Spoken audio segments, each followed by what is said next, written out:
We got a lot of work to do today.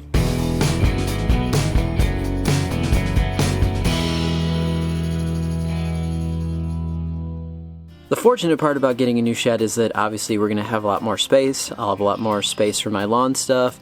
We're going to have a workbench in there, all that fun stuff. However, the unfortunate part is that because of where we built our shed initially, we have some landscaping that we're going to have to remove. So that's kind of today's project. We're going to see how it goes. Really didn't want to have to remove all this stuff. However, there's really no way around it if we're going to make the shed, the new one, as big as we want to make it. So that's today's project.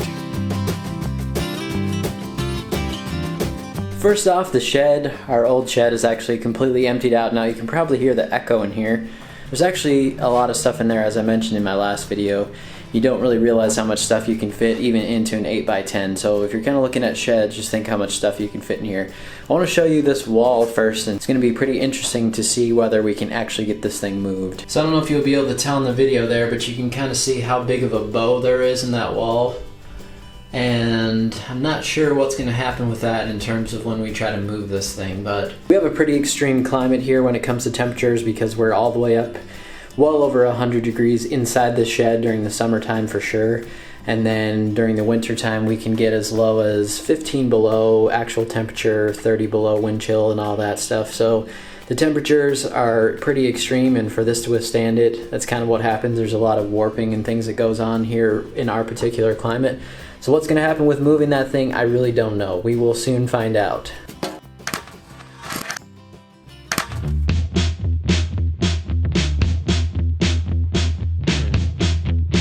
As we were digging out this little side part of the shed here, I just wanted to show you a little bit of bluegrass that I found. So,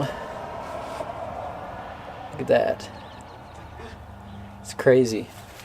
Just out of one little plant.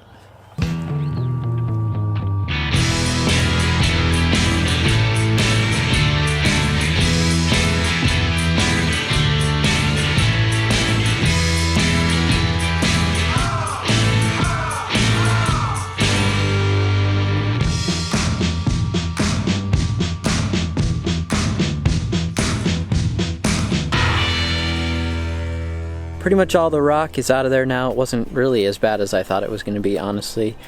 And now we just have to attempt to move the plants out of there. We're trying to figure out what we're going to do with them exactly, just because of the timing of how long it's going to take to build the new shed. I don't know if we can really transplant things or might just find a new home for them.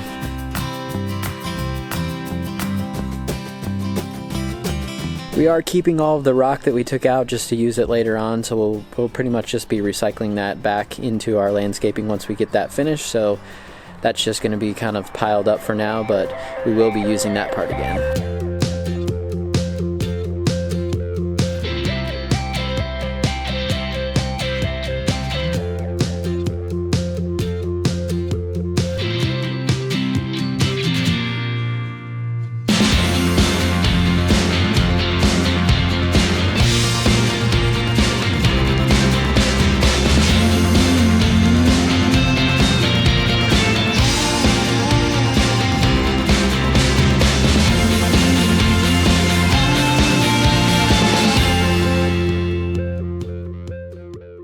Right, I'd call that a pretty successful day. Tomorrow will be the moment of truth though, to see if we can actually move that shed. So I hope you'll stay tuned for that. Thanks so much for watching. We'll see you next time.